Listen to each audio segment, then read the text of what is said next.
Document. Part 6. The days after the broadcast were filled with a strange mix of hope and unease.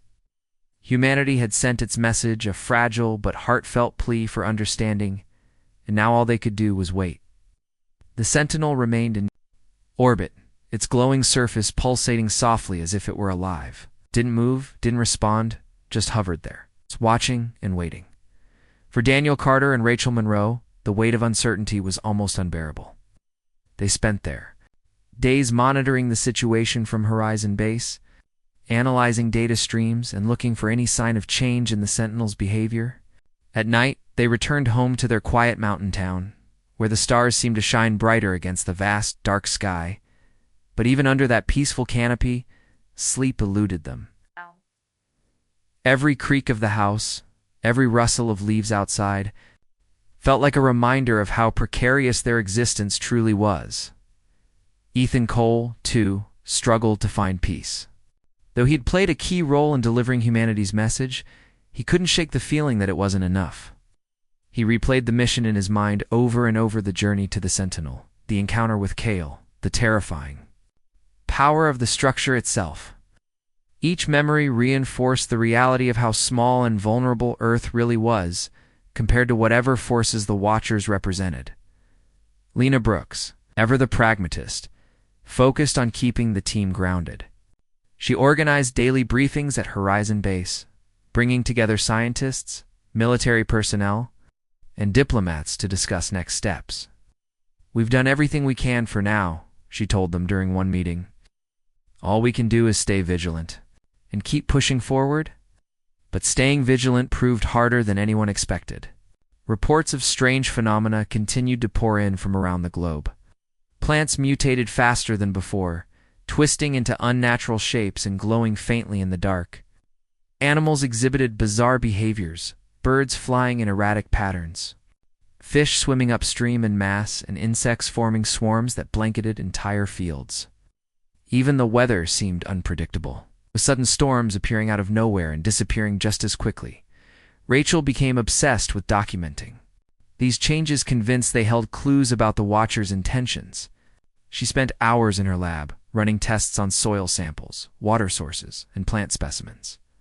Her findings suggested that Earth's ecosystems were being rewired, transformed into something entirely new. "It's like they're upgrading the planet," she said during one late-night conversation with Daniel. "But for what purpose?" Daniel shook his head, rubbing his temples. "I don't know. Maybe they're preparing it for themselves. For someone else." Rachel frowned, her voice tinged with worry. "Or maybe they're giving up on us." Her words hung heavy in the air, unspoken fears echoing between them. Despite their efforts to remain hopeful, the possibility lingered that humanity might already be too late. Meanwhile, tensions among nations began to rise again. While some countries embraced the call for unity, others grew restless, frustrated by the lack of direct communication from the Watchers. Leaders argued over whether the broadcast had been effective or if it had simply delayed the inevitable. General Marcus Hale, still skeptical of diplomacy, pushed harder than ever for military readiness. "If they attack, we need to be ready," he insisted during a heated debate. "Hope won't save us," Lena countered, her tone sharp and unwavering. "And aggression will only make things worse. You've seen what happens when we provoke them. Trust me, General, our best chance is patience." Hale scowled but didn't argue further. Deep down, he knew she was Retivan, if pride made it. Hard to admit, as weeks passed, the world braced itself for the Watchers' verdict. News outlets speculated endlessly, creating conflicting narratives about humanity's fate. Some claimed the Watchers would spare Earth, citing the progress made since the initial warning. Others predicted doom, pointing to the escalating environmental anomalies as evidence of an impending judgment. Amid the chaos, Daniel proposed a bold idea: returning to the Sentinel.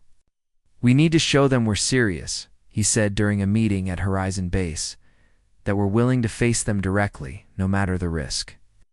The suggestion sparked immediate debate. Lena voiced concerns about safety, while Ethan argued that risking another trip without clear permission could provoke retaliation. But Daniel refused to back down. "If we don't take this step, we'll always wonder what might have been," he said firmly. "Besides, Sitting here waiting isn't getting us anywhere. After much deliberation, the team agreed to proceed. With caution, Ethan volunteered to pilot the mission once again, knowing the risks involved. Oh. Lena coordinated logistics, ensuring the spacecraft was equipped with upgraded sensors and defensive systems.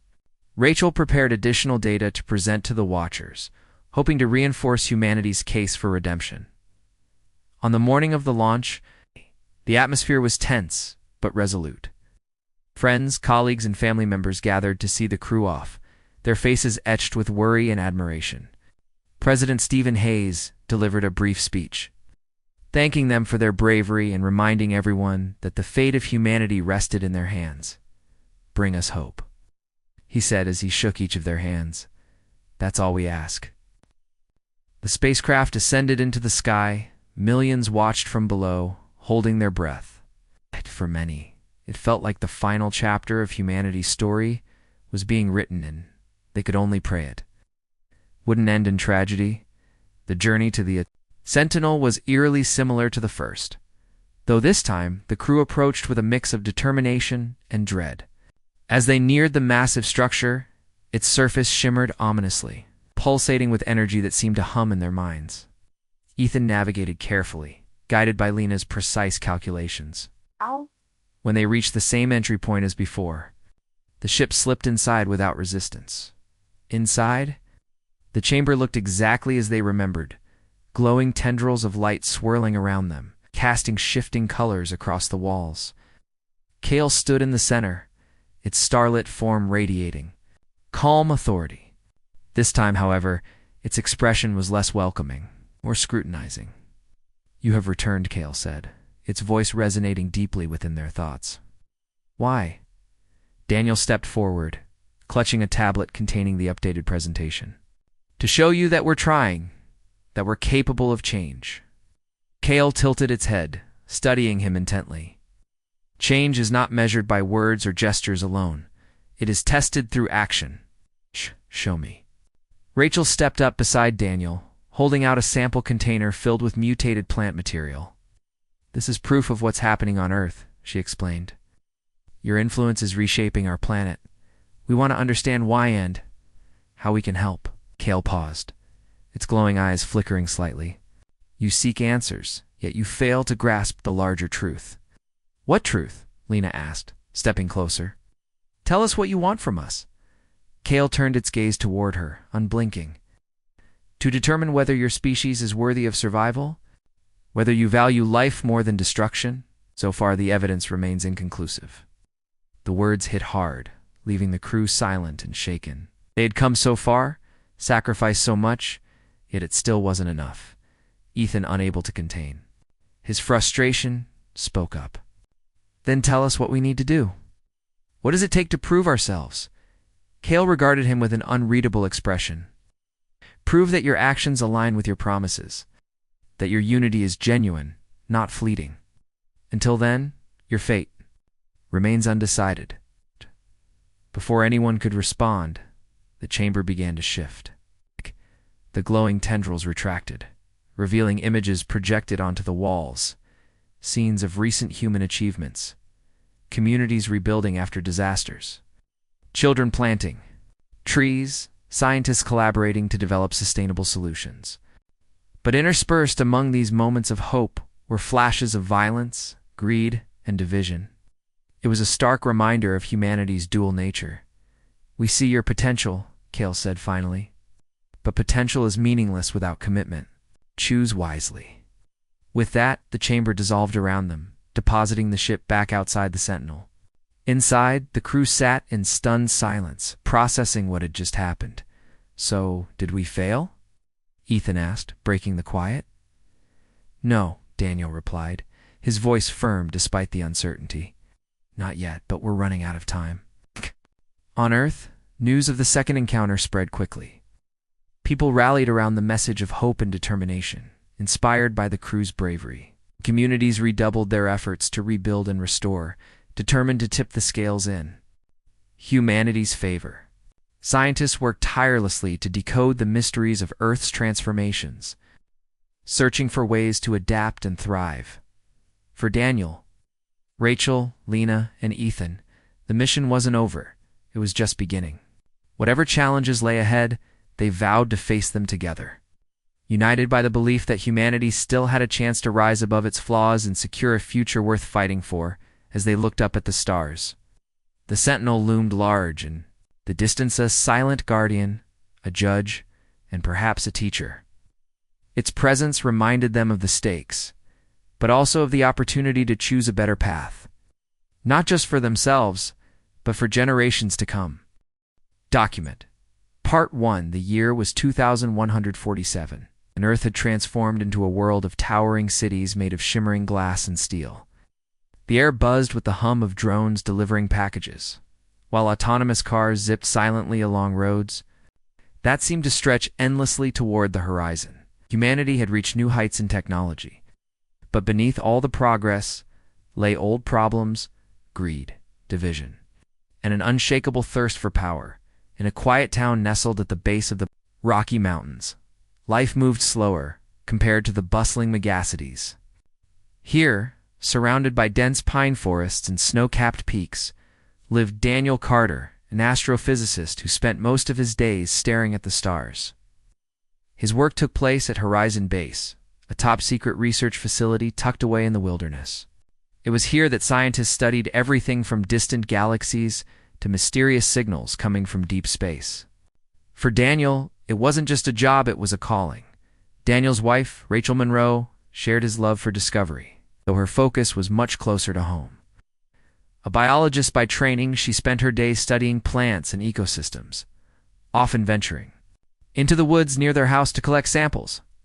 Her latest project involved analyzing unusual plant mutations found in certain areas around the region. Something about the way these plants grew unnerved her, but she couldn't quite put her finger on why. Their lives were simple yet fulfilling. They woke early, ate breakfast together, and then went their separate ways, Daniel to Horizon Base, and Rachel to her lab. In the evenings, they would sit by the fireplace, talking about their day or discussing theories about the universe. Sometimes Daniel would point out constellations through the window, explaining which ones he hoped to explore someday. Rachel listened intently, even if she didn't always understand the technical details. What mattered was the passion in his voice, the spark in his eyes when he spoke about the mysteries waiting to be unraveled. But lately, there had been whispers at Horizon Base, rumors of something strange happening in the night sky. Strange. Signals had been detected, unlike anything anyone had seen before. At first, they were dismissed as glitches or interference. But as more data poured in, it became clear that this was no ordinary phenomenon. The signals repeated themselves, almost like a pattern, and they seemed to originate from somewhere far beyond Earth's solar system. One evening, Danu stayed late at the facility, poring over the latest batch of data. He sat hunched over his desk, a cup of cold coffee beside him, as numbers and graphs flickered across the holographic screen in front of him. His brow furrowed in concentration as he tried to make sense of what he was seeing. There was definitely a sequence, a rhythm, even in the way the signals appeared. It reminded him of something mathematical, like the Fibonacci spiral or the golden ratio. "Hey, you planning to sleep tonight?" came a voice from behind him. Startled, Daniel turned to see Lena Brooks leaning against the doorway, arms crossed. She was one of the intelligence officers assigned to Horizon Base, tasked with assessing potential threats. With her sharp wit and keen instincts, she had earned a reputation for being both brilliant and intimidating. "I'm close to figuring this out," Daniel replied, rubbing his temples. "These signals, they're not random. They're deliberate." Lena raised an eyebrow. "Deliberate? You think someone or something is trying to communicate?" "It's possible," Daniel said, turning back to the screen. "Look at it. This sequence, it matches patterns we've used in our own attempts to contact extraterrestrial life. If I'm right, whoever sent this is using math as a universal language." Lena walked over to stand beside him, peering at the data. "And what happens if you decode it?"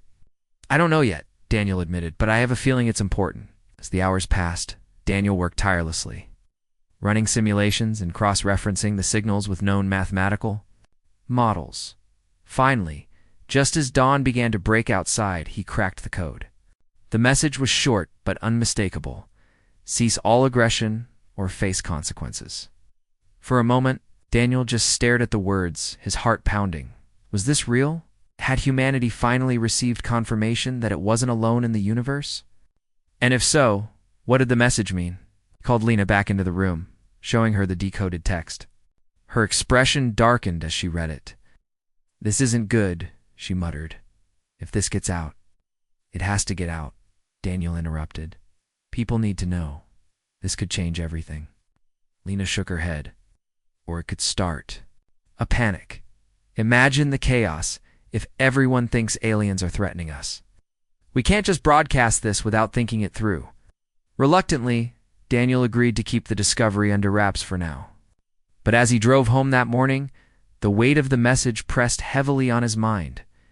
He wondered how long they could keep such monumental news hidden. More importantly, he wondered whether humanity was ready to heed the warning. When he arrived home, Rachel was already awake, sipping tea on the porch. She smiled as he approached, but her smile faded when she saw the look on his face. "What's wrong?" she asked. Daniel hesitated, unsure how much to tell her. Ultimately, he decided she deserved to know. Sitting down beside her, he explained about the signals and the message they contained. To his surprise, Rachel didn't react with shock or disbelief. Instead, she nodded thoughtfully. "It makes sense," she said after a moment. "Think about it. Why wouldn't advanced civilizations notice us? We've been broadcasting our presence for decades, whether through radio waves or pollution. Maybe this is their way of saying, enough. But what do we do about it?" Daniel asked. "What do we convince people to stop fighting each other long enough to listen?" Rachel sighed, gazing out at the mountains. "That's the hard part. Humans aren't great at changing unless they're forced to. But maybe this is the push we need." Over the next few days, Daniel struggled to focus on anything else. Every time he looked up at the stars, he felt a mix of awe and dread. Were they watching him right now? Were they judging humanity based on its actions? Meanwhile, Rachel noticed something odd happening in the forest behind their house. The plants she had been studying were growing faster than ever before, twisting into bizarre shapes that defied natural laws. Some of them even glowed faintly in the dark. She collected samples and brought them back to her lab, running tests. To determine the cause, nothing in her database matched the results. One evening, she examined a particularly strange specimen under the microscope. She felt a chill run down her spine. The cells weren't mutating randomly, they were adapting, as if responding to some external force. Could it be connected to the signals Daniel had discovered? If so, what did it mean for Earth? Unbeknownst to either of them, events were unfolding. On a global scale, news of the mysterious signals leaked to higher authorities, sparking debates among world leaders. Some argued that the message was a bluff, a trick designed to scare humanity into submission. Others believed it was genuine and urged caution. President Stephen Hayes, a pragmatic man known for his calm demeanor, called an emergency meeting to discuss the situation. At the same time, rogue factions within certain nations began taking matters into their own hands. Ignoring calls for restraint, they launched unauthorized attacks into space, targeting regions where the Watchers, the name given to the unknown extraterrestrial species, were believed to reside. These reckless actions only served to escalate tensions, setting the stage for a confrontation that could decide the fate of humanity. Back in the small mountain town, Daniel and Rachel continued their work, each driven by a growing sense of urgency. They didn't know it yet, but their discoveries would soon thrust them into the center of a battle not just for survival, but for the soul of humanity itself. Document Part 2. The news of the decoded message spread faster than Daniel or Lena had anticipated. Despite their efforts to keep it contained within Horizon Base, whispers of the alien signal leaked to higher authorities. Within days, the information reached President Stephen Hayes, who immediately called an emergency meeting with military leaders, scientists, and intelligence officers. The room was tense, filled with people exchanging worried glances and hurried whispers. Daniel stood at the front of the room, his hands gripping the edges of the podium as he explained the situation. He tried to keep his voice steady, but the weight of what he was saying made it difficult. "This isn't just a random signal," he said, pointing to the holographic display behind him. "It's a warning. Whoever sent this is telling us to stop our aggressive behavior, or there will be consequences. The room erupted into murmurs. Some dismissed the idea outright, calling it a hoax or a misinterpretation of data. Others leaned forward, their faces pale with concern. "Are you saying aliens are threatening us?" asked General Marcus Hale, a gruff man with sharp features and a reputation for being skeptical of anything that couldn't be seen or touched. "I'm saying they're watching us," Daniel replied. "And if we don't take this seriously, we might regret it." Lena stepped in, her tone calm but firm. "We can't ignore this, whether it's a bluff or not. The fact that someone knows something out there knows enough about us to send a message like this is significant. We need to figure out who they are and what they want before we make any decisions." President Hayes nodded slowly, his expression unreadable. "All right," he said after a moment. "What? Let's assume this is real. What do you suggest we do?" Daniel hesitated. "We need to respond. Show them we're willing to listen. Maybe we can open a dialogue. If they don't want to talk," General Hale interrupted. "What if this is a prelude to an invasion? Shouldn't we prepare for the worst?" The argument went on for hours, with no clear resolution.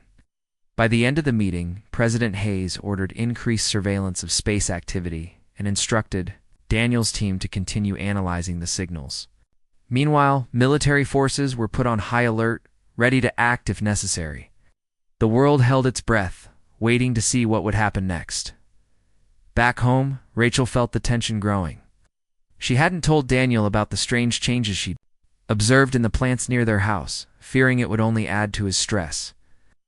But as the days passed, the mutations became impossible to ignore. Leaves twisted into unnatural shapes. Flowers bloomed in colors she'd never seen before. And some plants even emitted faint pulses of light. It was as though they were reacting to something outside the realm of normal biology. One evening, while Daniel was still at Horizon Base, Rachel decided to dig deeper. She brought several samples back to her lab and ran a series of tests. Under the microscope, the cells looked almost alien-structured in ways that defied everything she knew about plant biology. They weren't dying. They were adapting, thriving.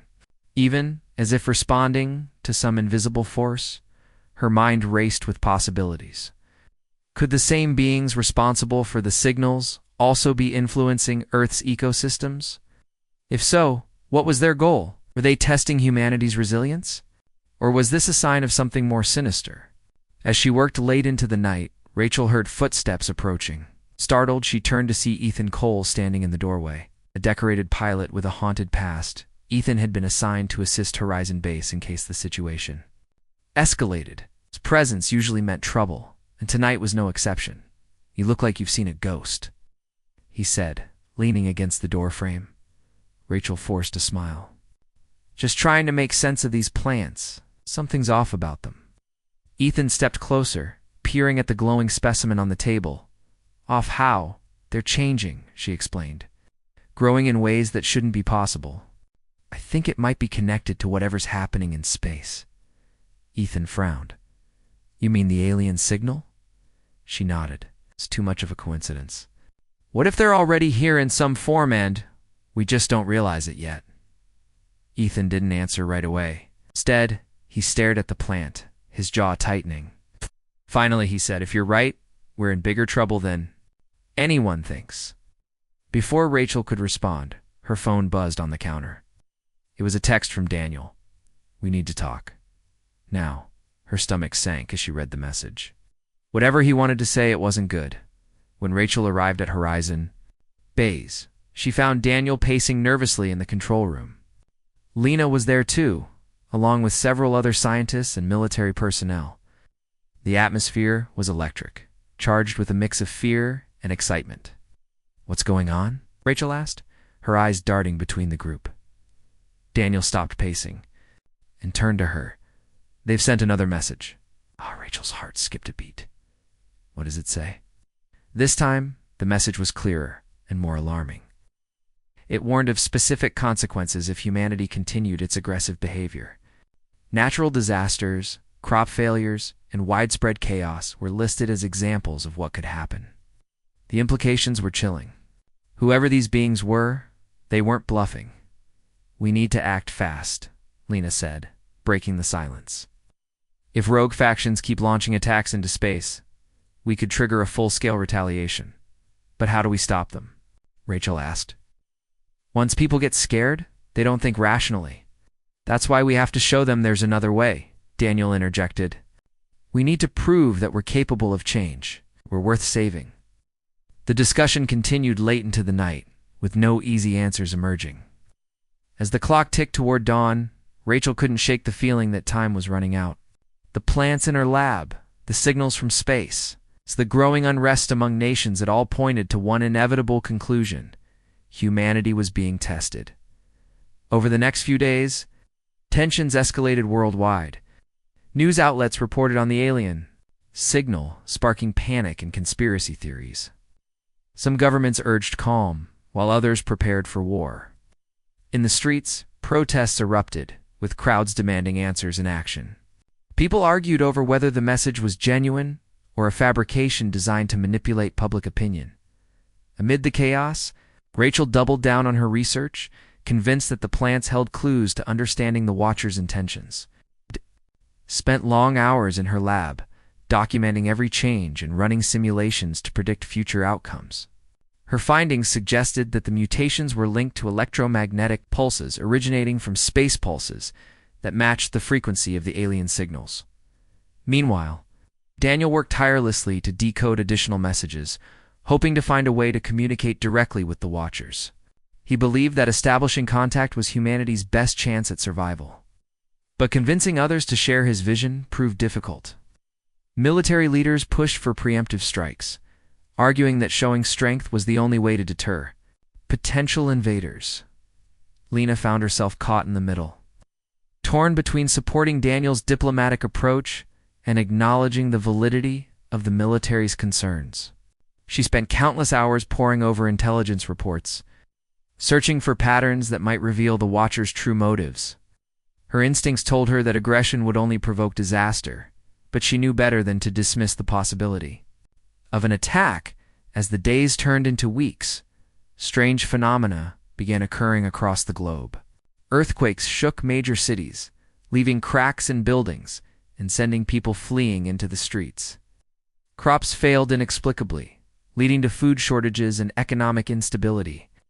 Weather patterns shifted dramatically, with hurricanes forming overnight and droughts lasting longer than ever recorded. Scientists scrambled to explain the events, but Rachel suspected they were connected to the Watchers.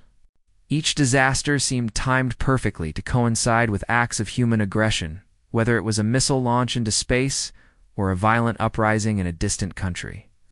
It was as though the Watchers were sending a message, reminding humanity of their power and resolve. At home, Daniel and Rachel struggled to maintain a sense of normalcy. Their conversations often revolved around the crisis, each of them offering theories and sharing fears. Despite the uncertainty, they clung to hope, believing that humanity still had a chance to turn things around. One evening, as they sat together on the porch, Rachel voiced a thought that had been weighing on her mind. "Do you think we deserve to be saved?" she asked quietly. Daniel sighed, staring up at the stars. "I don't know," he admitted. "But I do know that we're capable of amazing things when we work together. Maybe that's what they're waiting to see, whether we can rise above our flaws and choose a better path." Rachel nodded, though doubt lingered in her eyes. "I just hope it's not too late." Unbeknownst to them, events were unfolding far beyond Earth's atmosphere. High above the planet, a massive structure loomed in orbit, a construct unlike anything humanity had ever encountered. Known only as the Sentinel, it pulsed with energy, emitting low-frequency waves that disrupted communication networks and caused widespread panic below. To those who saw it, it was both awe-inspiring and terrifying, a reminder of the power wielded by the Watchers.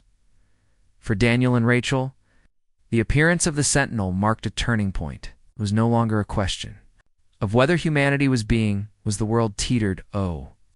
Document. Part 3. The appearance of the Sentinel sent shockwaves around the globe. News outlets broadcast images of the massive structure hovering ominously in orbit, its surface shimmering like liquid metal under the light of the sun. Scientists scrambled to analyze it, but their instruments could barely scratch the surface of what it truly was. It wasn't just a machine, it seemed alive, pulsating with energy that defied explanation. Every attempt to scan or probe it ended in failure, as if the Sentinel had a way of shielding itself from human curiosity. For Daniel Carter, the sight of the Sentinel was both fascinating and terrifying. He spent hours staring at the live feeds. Coming from space telescopes, his mind racing with questions. What was its purpose? Was it a weapon, a warning, or something else entirely? Whatever it was, one thing was clear. Humanity's time was running out. Rachel Monroe continued her work in the lab, documenting the strange mutations in plants with growing urgency. She noticed that the changes were accelerating, spreading beyond the forest near their home to other regions. Reports poured in from farmers and botanists. Worldwide crops were failing. Trees were wilting, and even weeds were morphing into bizarre forms. It was as though Earth itself was being reshaped by an invisible hand. One evening, while examining a particularly deformed vine, Rachel realized something chilling. The patterns in the plant cells matched the electromagnetic frequencies emitted by the Sentinel. "It's not random," she muttered to herself, jotting down notes furiously. "They're connected." Her discovery deepened her unease. If the Watchers were influencing Earth's ecosystems, it meant they weren't just observing, they were intervening. And if they were willing to manipulate nature on such a scale, what would stop them from doing worse? Back at Horizon Base, tensions were reaching a boiling point. Military leaders clashed with scientists over how to respond to the Sentinel's presence. General Marcus Hale argued for immediate action, insisting that humanity couldn't afford to appear weak.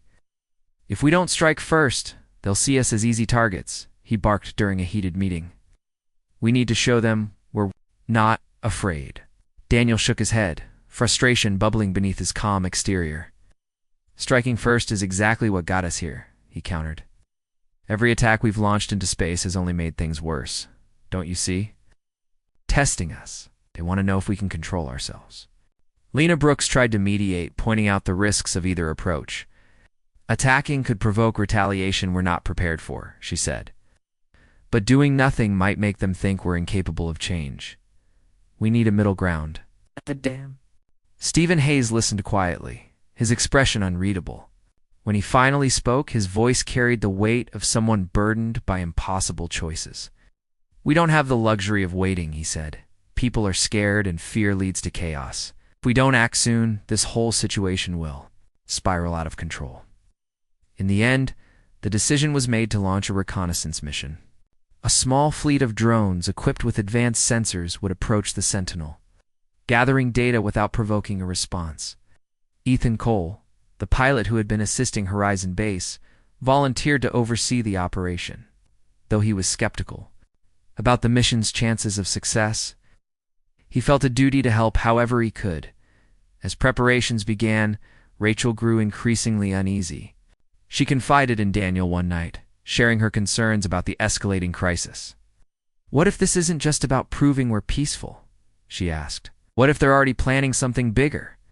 Daniel sighed, rubbing his temples. "I don't know, Rachel. But I do know that attacking them won't solve anything. If we keep escalating, we'll only give them more reasons to destroy us." Despite their fears, the reconnaissance mission proceeded as planned. The day of the launch, everyone gathered in the control room at Horizon Base to watch the live feed. The drones soared into space, their sleek designs glinting in the sunlight as they approached the Sentinel. For a moment, it seemed like the mission might succeed. Data streamed back to Earth, revealing intricate details about the structures, composition and energy output, but then everything went wrong. Without warning, the Sentinel activated. Its surface rippled like water before erupting in a blinding flash of light. The drones were instantly disabled, their systems fried by a powerful electromagnetic pulse. Back on Earth, communication networks faltered, plunging cities into temporary darkness.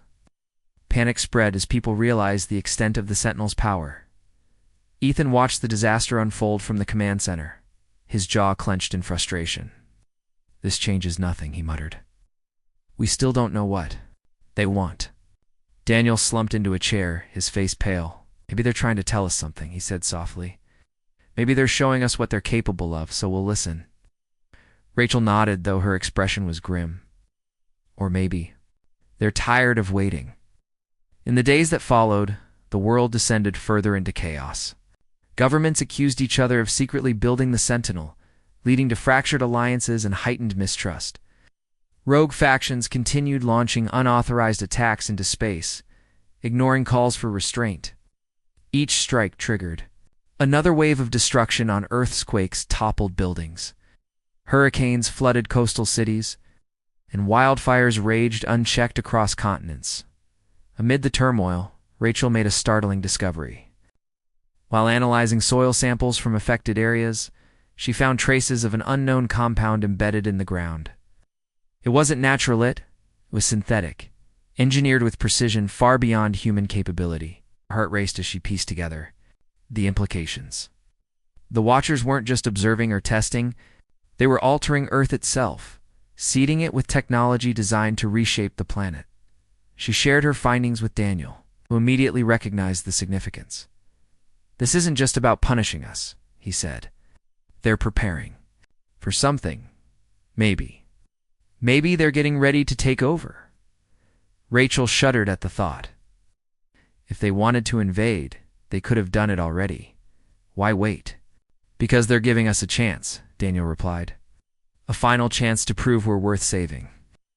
Their conversation was interrupted by a knock on the door. Lena stood outside, her face pale and drawn. "We need to talk," she said urgently. "Something's happening." They followed her to the control room, where a new message had been received. This time it wasn't encoded. It was direct and unmistakable. "Asterisk, your actions define your fate. Choose wisely." Asterisk, the words hung heavy in the air, leaving everyone speechless. It was as though the Watchers were speaking directly to humanity, offering one last opportunity to avoid annihilation.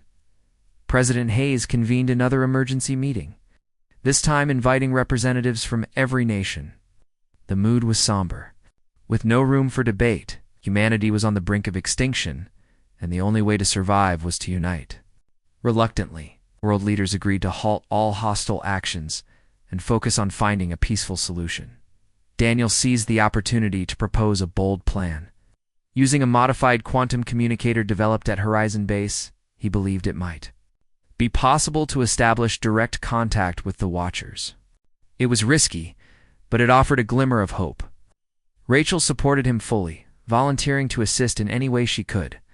Ethan, too, stepped forward. "If this works, someone will need to deliver the message," he said. "I'll fly the ship." Lena hesitated, weighing the dangers. "You realize this could be a suicide mission," she warned. "I'm aware," Ethan replied, "but if it gives us a fighting chance, it's worth it." With little time to spare, the team set to work preparing. For the journey, Daniel and Rachel worked tirelessly to refine the quantum communicator, ensuring it could transmit a signal strong enough to reach the Sentinel. Meanwhile, Ethan trained rigorously, familiarizing himself with the prototype spacecraft designed. For the mission, as the launch date approached, emotions ran high. Friends and colleagues gathered to wish the crew luck, their faces etched with worry and hope. Even President Hayes paid a visit, thanking them for their bravery. "All of humanity is counting on you," he said solemnly. "Don't let us down." On the morning of the launch, Daniel stood beside Rachel, holding her hand tightly. "Promise me you'll stay safe," she whispered. "I promise," he replied, though his voice trembled slightly. "And I'll come back, no matter what." With a final embrace, the crew boarded the spacecraft and prepared for liftoff. As the engines roared to life and the ship ascended into the sky, millions watched from below, praying for a miracle. For the first time in weeks, there was a sense of unity, a shared belief that humanity still had a chance to rise above its flaws and choose a better path.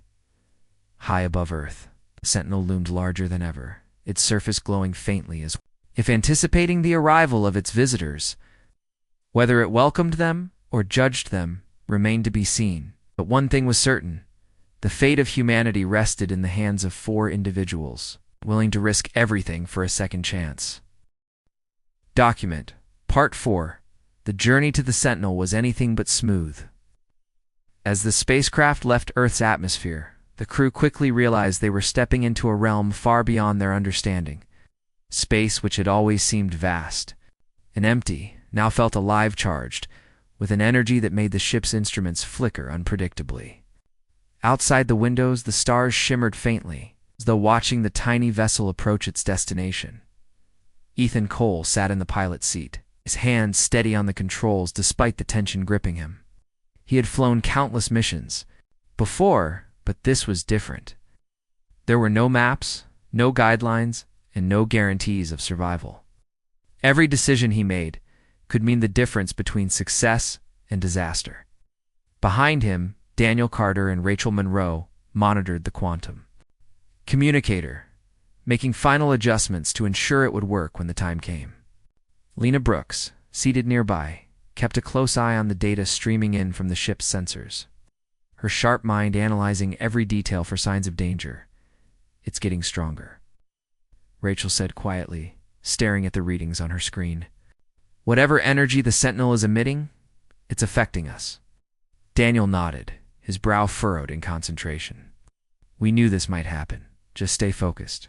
We're almost there." As they drew closer to the Sentinel, the structure grew larger until it filled the entire viewport. Up close, it was even more imposing than anyone had imagined.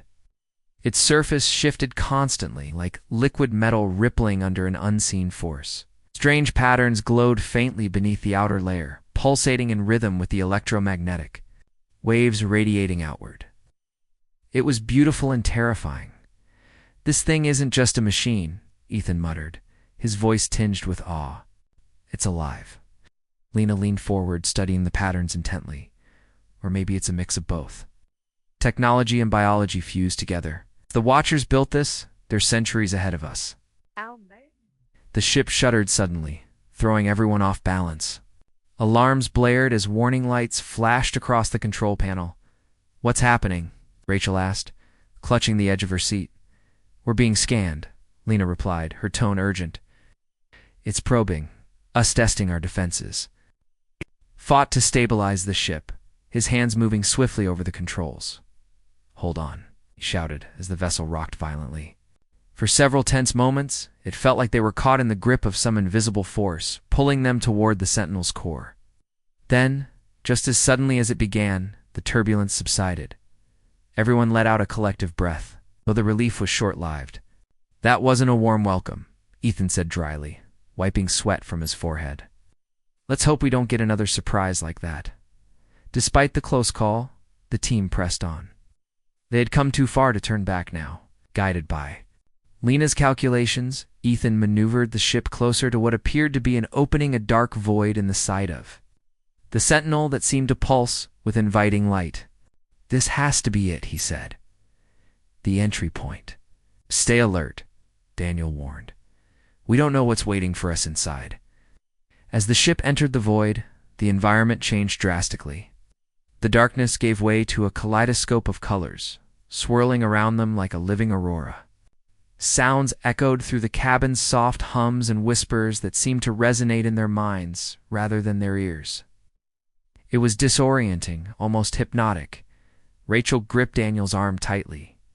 "Do you hear that?" She whispered. He nodded, his expression grim. "It's trying to communicate. Or maybe test us." The ship finally came to a stop in a massive chamber illuminated by glowing tendrils of light. In the center stood a figure unlike anything they had ever seen. It was tall and slender, with skin that shimmered like starlight. Its eyes glowed faintly, and its presence exuded an aura of calm authority. This, they realized, was one of the Watchers. "Welcome," the being said, its voice resonating not just in the air, but deep within their thoughts. "I am Kale." For a moment, no one spoke. The sheer magnitude of standing face to face with an alien intelligence left them speechless. Finally, Daniel stepped forward, his voice trembling slightly. "We've come to talk, understand why you're here and what you want from us." Kale tilted its head, studying them with an intensity that made Rachel feel exposed, as though the being could see straight into her soul. "You already know why we are here," it replied. "Your actions have brought us. You test the limits of your world, ignoring the consequences of your choices. You cannot allow such behavior to continue unchecked." "But we're trying to change," Daniel insisted. "We've stopped attacking. We've united. Doesn't that count for something?" Kale's gaze softened, though it remained unwavering. "Change is difficult for your kind. You cling to old ways even when they harm you. Tell me, Daniel Carter, do you truly believe humanity is ready to embrace a new path? Or will you revert to your destructive tendencies once fear takes hold?" The question hung heavy in the air. None of them had an easy answer. Humanity's history was riddled with conflict and mistakes. It was hard to argue otherwise. But Daniel refused to give up. "We may have flaws, but we also have potential," he said firmly. "We can learn. We can grow. Isn't that worth giving us a chance?" Kale paused, as if considering his words. "Perhaps. But trust must be earned, and time is not infinite." Before anyone could respond, the chamber began to shift. The glowing tendrils retracted, revealing images projected onto the walls, scenes of war, pollution, and suffering. Each image depicted a moment in human history where aggression had led to destruction. The message was clear. The Watchers had been watching for a long time, and they were not impressed. Rachel stepped forward, her voice steady despite the weight of the situation. "If you wanted to punish us, you could have done it already. But why wait? Why warn us?" "To see if you would listen," Kale answered. "To determine whether you are capable of choosing a better future. So far, the evidence is mixed." Ethan clenched his fists, frustration bubbling beneath his calm exterior. "Then tell us what we need to do. What does it take to prove ourselves?" Kale turned its gaze toward him, unblinking. "Prove that your species values life more than power. Show us that you can coexist without destroying yourselves or others. Until then, your fate remains uncertain." The conversation ended abruptly as the chamber began to dissolve around them. The ship reappeared outside the Sentinel, drifting silently in space. Inside, the crew sat in stunned silence, processing what had just happened. "That was intense," Lena said finally, breaking the quiet. "No kidding," Ethan replied, running a hand through his hair. "So, what now? Do we go back and tell everyone we met an alien judge who thinks we're a bunch of screw-ups?" Daniel shook his head. "No. We tell them the truth, that we still have a chance. That it's up to us to prove we're worth saving." Rachel nodded, determination shining in her eyes. "And we start by showing them how much we care about this planet and each other." Back on Earth, news of the encounter spread rapidly. Video footage captured during the mission showed glimpses of Kale and the interior of the Sentinel, sparking both wonder and fear among the global population. Some saw it as proof that humanity needed to change. Others dismissed it as propaganda designed to manipulate public opinion. President Stephen Hayes addressed the world in a televised speech, urging unity and cooperation. "We stand at a crossroads," he said. "Choice is ours to rise above our differences or succumb to our fears. Let us choose wisely." In the days that followed, small acts of kindness began to ripple across the globe. Communities came together to rebuild after disasters.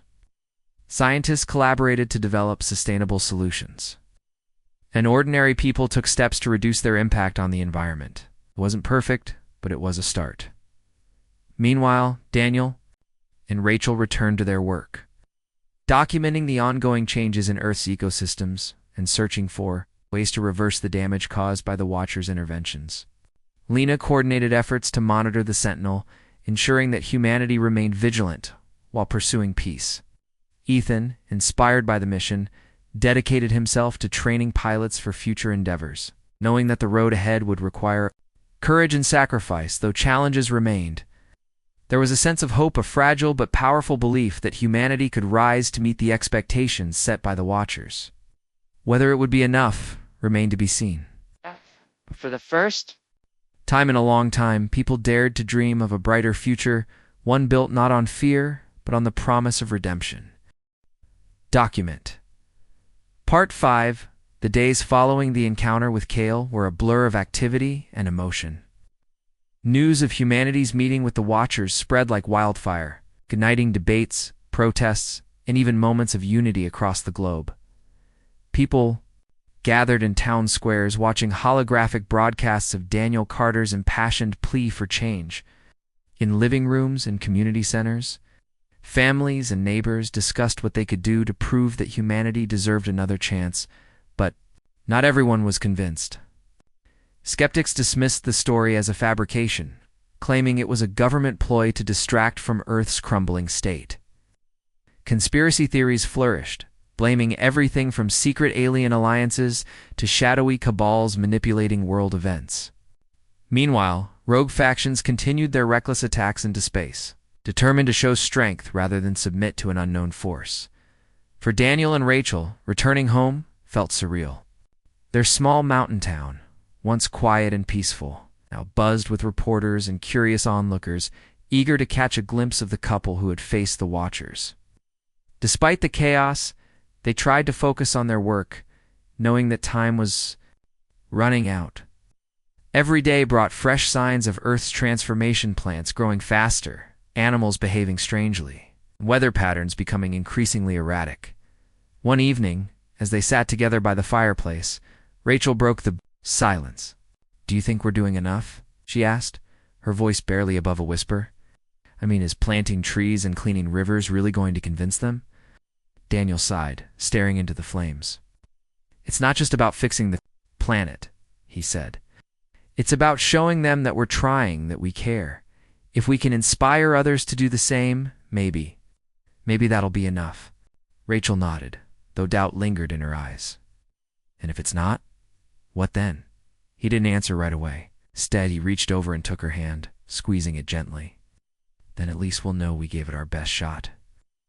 At Horizon Base, tensions remained high. Lena Brooks worked tirelessly to coordinate global efforts, ensuring that nations stayed true to their promises of peace. She knew that one misstep, one act of aggression, could undo all the progress they'd made so far. Keeping the world united was easier said than done. Old rivalry simmered beneath the surface, threatening to boil over at any moment. General Marcus Hale, still skeptical of the Watchers' intentions, pushed for military readiness. "We can't just sit here and hope for the best," he argued. During a heated meeting, "If they attack again, we need to be prepared." Lena shot him a sharp look. "Prepared for what? Another disaster? Every time we've fought back, things have gotten worse. Trust me, General. Our best defense right now is diplomacy." Hale scowled but didn't press further. He knew she was right, even if he hated admitting it. For now, the military held, its ground focusing on monitoring rather than retaliation. Meanwhile, Ethan Cole found himself struggling with his role in the mission. Flying the spacecraft to the Sentinel had been the most important and terrifying thing he'd ever done. But now, back on Earth, he felt restless. He wanted to help, to make a difference, but wasn't sure how. His skills as a pilot seemed irrelevant in a world focused on rebuilding and cooperation. One afternoon, while walking through the base, he ran into Lena. She looked up from her tablet, surprised to see him. "Hey," she said. "What are you doing here?" "Just thinking," Ethan replied, shoving his hands into his pockets. "Trying to figure out what comes next." Lena smiled faintly. "You're not alone?" "None of us knows exactly what to do, but staying involved helps. There's always something that needs fixing." Her words stuck with him. Later that day, he volunteered to assist with logistics, helping transport supplies to regions affected by recent disasters. It wasn't glamorous work, but it gave him a sense of purpose, a reminder that every little bit counted. As weeks turned into months, humanity's efforts began to bear fruit. Cities devastated by earthquakes and hurricanes slowly came back to life, rebuilt with eco-friendly materials and renewable energy sources. Farmers adopted sustainable practices, working together to restore damaged soil and preserve biodiversity. Even corporations, pressured by public opinion, started investing in green technologies. But not all changes were visible on the surface. Beneath Earth's crust, strange phenomena continued to unfold. Rachel noticed that the mutated plants she had been studying were spreading rapidly, their roots intertwining in ways that defied natural laws. They weren't just adapting, they were connecting, forming networks that spanned entire regions. It was as though the Watchers were weaving Earth into something new, reshaping it to suit their vision. "This isn't random," Rachel told Daniel one night, showing him her latest findings. "They're building something, preparing for something." Daniel frowned, examining the data. "You think they're planning to stay?" "I don't know," Rachel admitted. "But whatever it is, it's big, and we're running out of time to stop it or understand it." Their conversation was interrupted by an urgent call from Horizon Base. Lena's voice crackled over the speaker, tense and hurried. "We've got a problem. Unauthorized launch detected." Daniel and Rachel exchanged worried glances before rushing to the facility. When they arrived, the control room was buzzing with activity. Screens displayed footage of a fleet of unauthorized drones heading straight for the Sentinel. A rogue faction, unwilling to heed warnings or trust negotiations, had taken matters into its own hands. "This is insane," Lena exclaimed, slamming her fist on the desk. "Don't they realize what they're risking?" Ethan stood nearby, his jaw clenched. "Someone needs to stop them." Daniel shook his head. "Too late. By the time we intercept them, they'll already be there." As predicted, the drones reached the Sentinel within minutes. This time, however, the structure didn't hesitate. Surface erupted in a blinding flash of light, engulfing the drones in seconds. The electromagnetic pulse unleashed by the attack rippled outward, causing widespread blackouts and communication failures across Earth. Panic swept through cities as people realized the consequences of provoking the Watchers. Protests erupted, demanding accountability from those responsible for the unauthorized strike. World leaders scrambled to reassure the public, vowing to prevent such incidents in the future. But the damage was done. In the aftermath, Kale's warning echoed louder than ever. Humanity had been given a chance to prove itself, yet aggression persisted. The question loomed: how many chances would they get? The best desperation set in among the team at Horizon Base. They knew drastic action was needed, not just to repair broken systems, but to demonstrate humanity's capacity for change. Daniel proposed a bold idea: broadcasting a message directly to the Watchers, showcasing Earth's progress and commitment to peace. "It's risky," Lena warned. "What if they see it as arrogance instead of sincerity?" "It's worth a try," Daniel insisted. "We have to show them we're serious." Rachel agreed, volunteering to help compile evidence of humanity's efforts. Together, they created a visual narrative images of communities coming together, ecosystems being restored, and innovations designed to protect the planet. It was a testament to hope, resilience, and the belief that humanity could rise above its flaws. Preparing the broadcast required precision and teamwork. Daniel fine-tuned the quantum communicator, ensuring it could transmit the message clearly. Rachel provided input on the content, making sure it reflected both humanity's struggles and its aspirations. Lena coordinated with global leaders, securing permission to use satellites for maximum reach. Ethan handled logistics, overseeing transportation and equipment setup. On the day of the broadcast, nerves ran high. Everyone gathered in the control room, watching as the countdown began. Outside, crowds assembled in cities and towns, holding candles and banners bearing messages of unity and hope. For the first time in months, humanity felt connected not by fear, by shared purpose. As the message launched into space, a hush fell over the room. Seconds stretched into minutes, each one feeling like an eternity. Finally, a response came, not from Kale, but from the Sentinel itself. Its surface shimmered, projecting a single word across the sky: awaiting. Relief washed over the team, followed quickly by determination. The Watchers hadn't rejected them outright, but they hadn't accepted them either.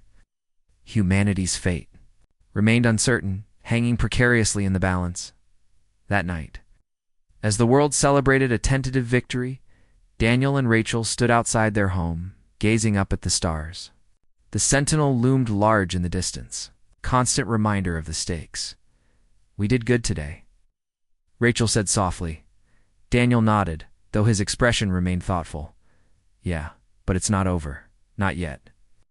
She leaned against him, drawing comfort from his presence. No matter what happens, I'm glad we didn't give up. Me too, he replied, wrapping an arm around her shoulders. Because giving up isn't who we are. Unbeknownst to them, Kale watched silently from within the Sentinel, observing humanity's fragile steps toward redemption. Though the verdict was still undecided, there was a flicker of curiosity in its glowing eyes, a hint that perhaps, just perhaps, this species might surprise them yet.